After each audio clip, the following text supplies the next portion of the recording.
Kindly subscribe my channel and hit on the bell icon for further notification. Hello बच्चों, मैं मनोज पांडे आपके अपने इस खूबसूरत और प्यारे से चैनल एमएस कोचिंग इंस्टीट्यूट में फिर से स्वागत करता हूं एक नए वीडियो के साथ। फ्रेंड्स, हम लोग अभी चैप्टर नंबर 6 को कंटिन्यू करें जो कि क्लास 12th मैथ का है। एक्सरसाइज 6.3 के क्वेश्चन नंबर 13 तक को लास्ट वीडियो तक हम लोगों ने कंप्लीट कर लिया था। अगर उन सभी वीडियोज़ को आपने नहीं देखा है तो डिस्क्रिप्शन में मैं लिंक दे दूँगा, वहाँ से जाकर के आप देख सकते हो। साथ साथ चैप्टर नंबर 3, 4, 5 भी पूरी तरीके से मैं कंप्लीट कर चुका हूँ, उसका भी लिंक आपको डिस्क्रिप्शन में दे दूंगा। जिस भी पर्टिकुलर क्वेश्चन में, जिस पर्टिकुलर एक्सरसाइज में आपको प्रॉब्लम है, आप जाकर के वहाँ से देख सकते हो। ठीक है बच्चों, तो इसी के साथ हम लोग क्वेश्चंस को करते हैं स्टार्ट। क्वेश्चन आपकी स्क्रीन पर दिख रहा है। क्वेश्चन देखिए बोल कर रहा है, आप अच्छे से पहले क्वेश्चन को समझिए, फिर हम लोग इसको सॉल्व करेंगे। क्वेश्चन बोल रहा है, find the equations of the tangent and the normal to the given curve at the given point. यहाँ पर हमको देखिए कर्व का इक्वेशन दिया है, पॉइंट दिया है, तो हमको टेंजेंट का इक्वेशन और नॉर्मल का इक्वेशन बताना है। तो देखिए टेंजेंट का इक्वेशन जैसा कि मैं पहले से बताता आ रहा हूँ, आप अगर आप मेरा प्रीवियस का वीडियोस देखते हो, क्या होता है y minus y1 is equals to m बोलो या dy बाई dx बोलो इंटू x माइनस x1। मतलब अगर हमको पॉइंट पता हो, स्लोप पता हो, तो हम लोग टेंजेंट का इक्वेशन लिख सकते हैं।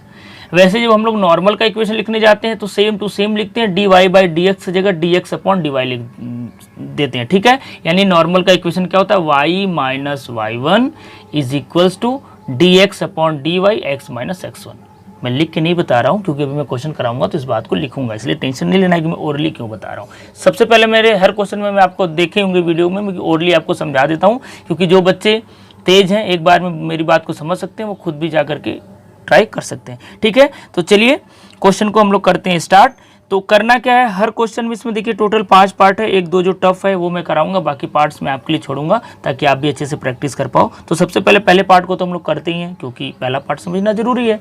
हमको पॉइंट दिया है, यानी x1 y1 का वैल्यू हमको दे दिया है, कर्व का इक्वेशन हमको दे दिया, मतलब सिर्फ हमको स्लोप की जरूरत है। अगर हम लोग स्लोप निकाल लें तो हम लोग नॉर्मल और टेंजेंट का इक्वेशन लिख सकते हैं। और स्लोप तो आपको पता ही है कैसे निकालते हैं, जो गिवन कर्व का इक्वेशन, इसी का फर्स्ट ऑर्डर डेरिवेटिव। ठीक है, तो differentiating both side with respect to x हमको क्या मिलेगा, dy by dx is equals to, मैं डायरेक्ट कर रहा हूँ, आई होप आपको डेरिवेटिव आता है, तो 4x क्यूब माइनस 6 3 जा 18x square, x to power n वाला फार्मूला लग रहा है, 13 2 जा 26x माइनस 10।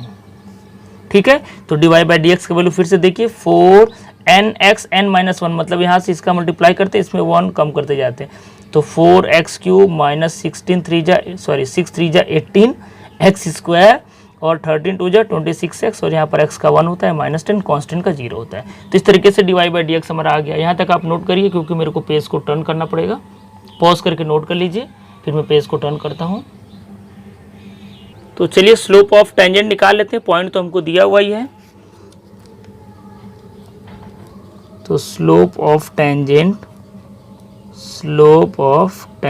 पॉइंट क्या दिया है, एट 0,5, दैट मीन्स x की जगह हमको 0 रखना है, y की जगह 5 रखना है, बट y तो है ही नहीं dy बाई dx में, तो रख लेते हैं। तो इसको हम लोग ऐसे लिखेंगे, dy बाई dx ऐसे करके लिखते हैं।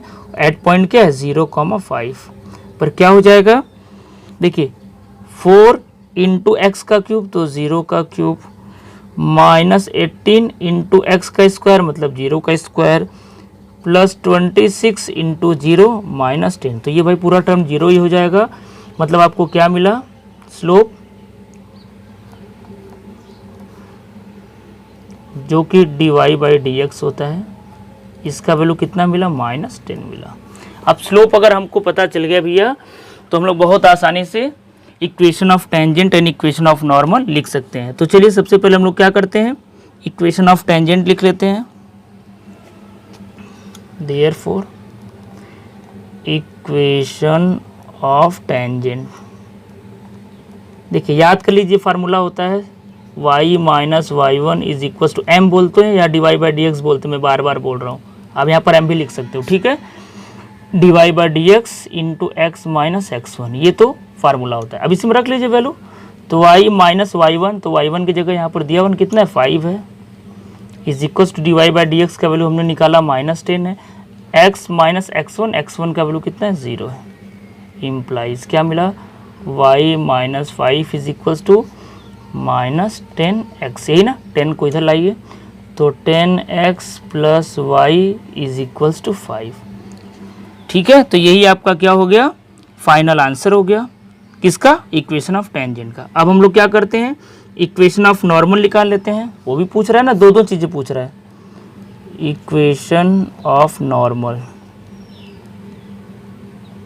इसके लिए फार्मूला क्या बनेगा, y minus y one is equal to d y upon d x की जगह क्या लिखते हैं, d x upon d y लिखते हैं। इस बात को आपको याद रखना है, into x minus x one. ठीक है, लेकिन साथ साथ एक काम और करते हैं, क्या लगा देते हैं, यहाँ पर माइनस लगा देते हैं।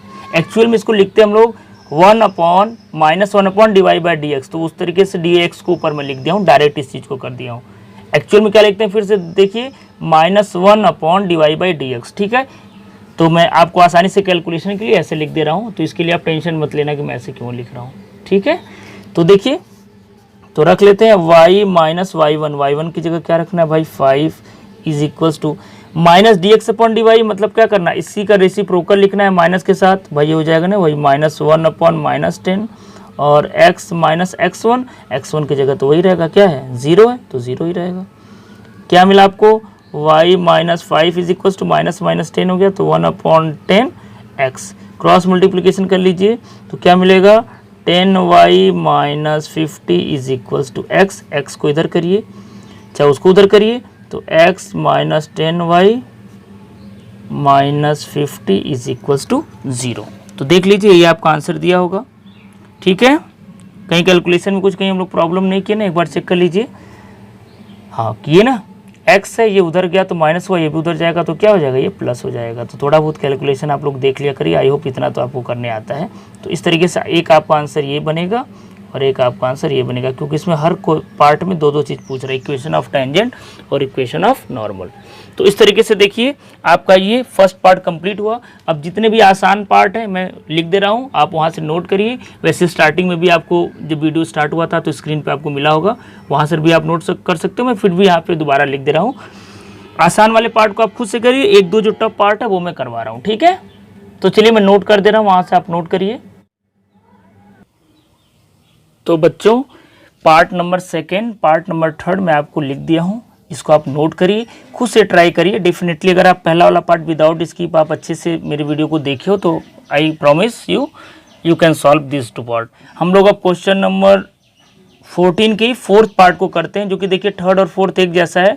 सेकंड तो वैसे जैसा कि मैं फर्स्ट पार्ट कराया हूँ तो ये आप कर पाओगे। अगर आप थर्ड में प्रॉब्लम भी हो रहा है तो मैं फोर्थ पार्ट को करा दे रहा हूँ, आपको थर्ड पार्ट भी क्लियर हो जाएगा। बाकी मैं फिफ्थ पार्ट थोड़ा सा अलग है, उसको भी मैं कराऊंगा इस वीडियो में। ठीक है, तो चलिए हम लोग स्टार्ट करते हैं फोर्थ पार्ट को। तो गिवन कर्व का इक्वेशन क्या दिया है, अब आपको पता ही हम लोग को क्या क्या करना है, प्रोसेस बताने की ज़रूरत नहीं है। तो y is equal to x square, differentiating both side with respect to x, तो स्लोप ऑफ द टेंजेंट ये निकलता है, तो dy by D x is equal to 2x मिल जाएगा। ठीक है, तो हमको पॉइंट पता है तो हम लोग स्लोप निकाल लेते हैं 0 पर। Slope of tangent eight point कौन सा है 0,0, यानी एक्स वाई दोनों की जगह 0 ही रखना है। तो क्या मिलेगा, dy by D x is equals to 0 implies 2x is equals to 0 implies x is equals to 0, यानी x का वैल्यू क्या हो गया, हमको मिल गया 0। अब x का वैल्यू गिवन इक्वेशन में रख लेते हैं, तो इसको इक्वेशन नंबर 1 मानते हैं, आपको पता ही है। तो from equation number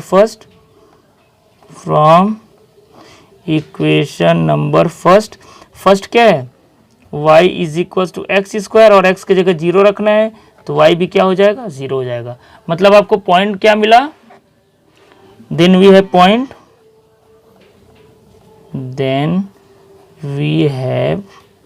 point of tangent.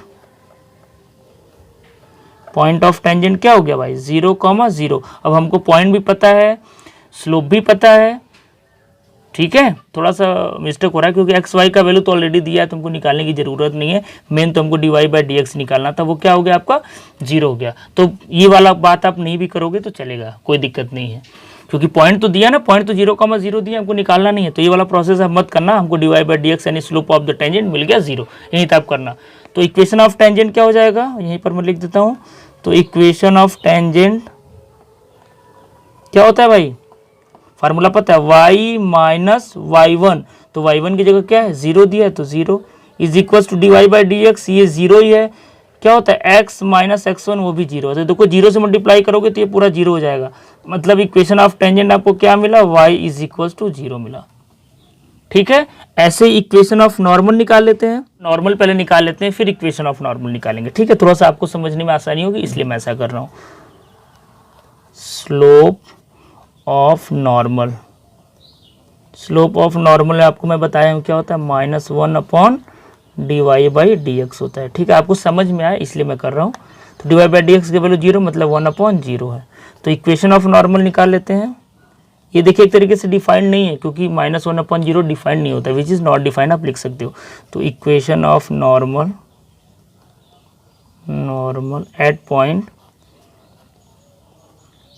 Point क्या 0,0 क्या होगा भाई, y minus y1 is equal to -1 upon dy by D X x minus x1, ये तो भी मैं बता रहा हूँ। तो y माइनस y1 का मतलब 0 है, इज इक्वल टू इस पूरे का वैल्यू हम लोगों ने निकाला -1/0 और x माइनस 0, यही तो होगा। तो देखिए ध्यान से, अगर यहाँ पर हम लोग 0 का क्रॉस मल्टीप्लिकेशन करें तो ये पूरा 0 हो जाएगा। मतलब आपको क्या मिलेगा, -x is equal to 0, that means x equal to 0, यानी नॉर्मल का इक्वेशन आपका क्या हो जाएगा, x इज इक्वल टू 0, और टेंजेंट का इक्वेशन तो हम लोग लिखे ही हैं। तो इस तरीके से ये हमारा रिक्वायर्ड आंसर हो जाएगा इस क्वेश्चन नंबर 14 के 4th पार्ट का। चलिए लास्ट पार्ट थोड़ा सा देखने में आपको टफ लग रहा होगा, आप शायद कर भी नहीं पाओगे, तो चलिए मैं लास्ट पार्ट को करा देता हूँ। तो चलिए हम लोग नेक्स्ट पार्ट की तरफ फिर मूव करते हैं, जो कि पार्ट नंबर 5 है। बच्चों पार्ट नंबर 5 आपकी स्क्रीन पर ये रहा। क्या बोल रहा है, x equals to cos t, y is equals to sine t, at t is equals to π/4। अगर आपने डिफ्रेंशिएशन का चैप्टर मेरा पढ़ा हुआ है, जो मैंने पढ़ाया है या अपने से भी पढ़ा हुआ है, तो इस टाइप का डिफ्रेंशिएशन आप पढ़ चुके हो। हमें कहीं ना कहीं dy बाई डी एक्स निकालना है। तो डिफ्रेंशिएशन अगर आप पढ़ के आए हो तो आपके लिए अच्छी बात है, बाकी नहीं पढ़े हो तो मैं थोड़ा सा हिंट दे रहा हूँ। मैं ये मान के चलूँगा डिफ्रेंशिएशन आप पढ़े हो, तो हम लोग यहाँ से निकालेंगे। यहाँ पर x का डिफ्रेंशिएशन करेंगे विथ रिस्पेक्ट टू t, तो यहाँ से हमको dx बाई डी टी मिलेगा, यहाँ से dy बाई डी टी मिलेगा, और dy बाई डी टी को dx अपॉन डी टी से डिवाइड करोगे तो dy बाई डी एक्स मिल जाएगा, और dy बाई डी एक्स हमको निकालना है। तो थोड़ा सा लंबा कैलकुलेशन हो जाएगा, बाकी प्रोसेस तो सेम है जैसा कि आप डिफरेंशिएशन में करते हुए आ रहे हो। कहीं ना कहीं स्लोप ऑफ द टेंजेंट निकालना है तो dy बाई डी एक्स हमको निकालना ही पड़ेगा, और नॉर्मल के लिए भी उसका उल्टा ही चाहिए तो निकालना ही पड़ेगा। तो चलिए हम लोग कर लेते हैं। तो गिवन में पहले नोट कर लेते हैं हम लोग। तो गिवन में हमारे पास क्या दिया हुआ है, x is equals to cos t. तो differentiating both side with respect to क्या t, तो dx upon d t is equals to cos का डिफ्रेंशिएशन क्या होता है, माइनस साइन टी होता है। इतना आपको आना चाहिए। वैसे ही हमारे पास है क्या, y is equals to sine t, तो again differentiating both side with respect to t, तो dy by d t is equals to sine t का क्या होता है, cos t होता है। हमको चाहिए क्या, dy बाई डी एक्स, तो आपको पहले बताया इसको इससे डिवाइड कर दो तो क्या मिलेगा आपको, cos t upon minus sine T, और cos बाई साइन क्या होता है, cot होता है। इतना तो ट्रिग्नोमेट्री में आपको पता ही होगा। तो ये हो गया आपका cot t। तो dy बाई डी एक्स का देखिए वैल्यू cot t आ गया, यानी स्लोप ऑफ द टेंजेंट ये हो गया। लेकिन ये कौन से पॉइंट पर बोल रहा है, t इज इक्वल टू π/4। तो चलिए कर लेते हैं t पे π/4। तो इक्वेशन, तो स्लोप ऑफ टेंजेंट पहले निकाल लेते हैं। स्लोप ऑफ टेंजेंट एट क्या पॉइंट है, t इज इक्वल्स टू π/4। तो क्या हो जाएगा भाई, dy by D x is equals to minus cot, और t की जगह क्या रखना है, π/4, और कॉट π/4 का वैल्यू क्या होता है भाई, 1 होता है, और ये साथ में माइनस लगा है तो क्या हो जाएगा, -1 आ जाएगा। यानी स्लोप ऑफ द टेंजेंट हमको पता चल गया। तो अब इक्वेशन ऑफ टेंजेंट आप निकाल ही सकते हो, क्योंकि मैं आपको बता दिया हूँ फार्मूला क्या होता है, ऑलरेडी हम लोग करते हुए आ रहे हैं। तो चलिए इक्वेशन ऑफ टेंजेंट अब निकाल लेते हैं। तो इक्वेशन ऑफ टेंजेंट क्या होता है formula, y minus y1 is equals to लिख लेता हूँ, चलिए D Y by D X minus x1। ठीक है, तो पॉइंट तो ऑलरेडी हमको दिया हुआ ही है। क्या दिया हुआ है? हमको एक्स वाई का वैल्यू चाहिए ना, तो यहाँ पर देखिए एक्स का वैल्यू क्या दिया है, कॉस टी। तो अगर हम लोग कॉस टी यानी टी की जगह π/4 रखोगे तो क्या मिलेगा, कॉस π/4, और कॉस π/4 का वैल्यू क्या होता है, 1/√2 होता है, इसलिए मैं यहाँ पर 1/√2 लिख रहा हूँ। ठीक है, वैसे ही y is equal to sine T है, तो साइन टी का मतलब क्या, π/4, तो साइन π/4 का क्या होता है वैल्यू, 1/2 होता है। तो इस तरीके से यहाँ पर अगर हम लिखना चाहें तो यहीं पर आप लिख सकते हो, ये आपका वैल्यू है क्या, 1/√2, और ये भी आपका वैल्यू कितना है, 1/√2 है। अब तो समझ में आ गया होगा, अब तो हमको लग रहा है आपको कन्फ्यूजन नहीं होगा। ठीक है, तो चलिए यहाँ पर भी मैं 1/√2 लिख लेता हूँ, क्योंकि आप बहुत कन्फ्यूज हो जाओगे। ये भी 1/√2 लिख लो। अब ठीक है, अब आगे बढ़े, चलिए। तो 1 माइनस y1 की जगह 1/√2 रख लीजिए, is equal to d Y by D x. तो d Y by D x का वैल्यू अभी हम लोगों ने निकाला है ना भैया, कितना है, D Y by D x का वैल्यू -1, तो -1 रखिए, फिर x माइनस x1 मतलब 1/√2। ठीक है, अब इसी को आप सॉल्व कर लीजिए और आपका आंसर आ जाएगा।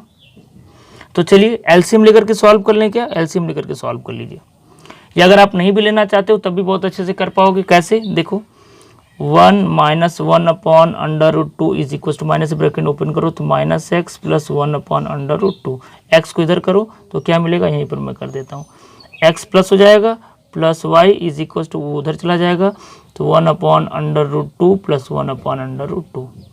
तो क्या मिला भाई, x plus y is equal to, LCM लेकर के कर लो, √2 एलसीएम हो जाएगा तो ये हो जाएगा 1 + 1, इम्प्लाइज क्या मिला, x plus Y is equal to 2/√2। 2 को लिख सकते हैं √2 इंटू √2, एक √2 क्या हो गया, कैंसिल आउट हो गया, मतलब फाइनली आपको क्या मिलेगा यहाँ पर, x plus Y is equal to √2, यही तो मिलेगा। तो आपका ये आंसर दिया होगा, अगर ये नहीं दिया होगा तो ये दिया होगा, x प्लस वाई, इसको इधर करिए तो -√2 इज इक्वल टू 0। तो ये आपका एक आंसर आ गया, क्या, इक्वेशन ऑफ टेंजेंट। तो यहाँ तक आप पॉज करके नोट करिए, क्योंकि अब हमको पेज को टर्न करना पड़ेगा, हमारे पास जगह नहीं है, फिर हम लोग इक्वेशन ऑफ नॉर्मल भी निकाल लेते हैं। ठीक है, पॉज करके आपने नोट कर लिया, तो चलिए इक्वेशन ऑफ नॉर्मल निकालते हैं। तो चलिए इक्वेशन ऑफ नॉर्मल में निकाल रहा हूँ। तो इक्वेशन ऑफ नॉर्मल हम लोग क्या लिखते हैं भाई, y minus y1 is equal to -1/dy/dx into x minus x1, या आप इसी को -dx/dy भी लिख सकते हो, कई केस में मैं लिखा भी हूँ, जो आपको पसंद आए। ठीक है, तो सॉरी ये y1 हो जाएगा। तो देखिए y1 का वैल्यू तो वही है, तो y minus 1/√2 is equals to, ये क्या था, -1 था, इसका वैल्यू -1 है, और इसका वैल्यू क्या है, -1 है, तो -1/-1 हो जाएगा भाई, और into x minus 1/√2 implies y minus 1/√2 is equal to, +1 हो जाएगा, तो यहाँ क्या मिलेगा, x माइनस 1/√2, यही तो मिलेगा। अब ये देखो दोनों आपस में कैंसिल आउट हो गया। अगर ये दोनों आपस में कैंसिल आउट हो गया तो क्या बचा, x को इधर करिए या y को उधर करिए, तो आपको मिलेगा x minus Y is equal to 0, और यही आपका क्या, इक्वेशन ऑफ नॉर्मल है। समझ में आया? तो इस तरीके से देखिए हमारा ये पार्ट नंबर बी भी कंप्लीट हो गया। आई होप आपको वीडियो पसंद आया होगा। वीडियो पसंद आया है तो जल्दी से लाइक कर दीजिए। तो इस वीडियो में यहीं तक, क्योंकि वीडियो ज़्यादा लंबा हो जाएगा। अब हम लोग नेक्स्ट वीडियो में नेक्स्ट क्वेश्चन को यानी क्वेश्चन नंबर 15 को स्टार्ट करेंगे। आई होप आप वीडियो को एंजॉय किए होंगे, आपको पसंद भी आया होगा। अगर अभी तक आपने वीडियो को लाइक नहीं किया है तो प्लीज़ जल्दी से वीडियो को लाइक कर दीजिए, और कमेंट करके भी हमें बताइए कि हमारा वीडियो आपको कैसा लगता है या ये वीडियो आपको कैसा लगा। कुछ सजेशन हो तो आप कमेंट बॉक्स में हमें कमेंट करके दे सकते हैं। तो चलिए ये ऐसे ही पढ़ाई करते रहिए, एंजॉय करते रहिए। हम लोग नेक्स्ट वीडियो में मिलते हैं, तब तक के लिए थैंक यू सो मच।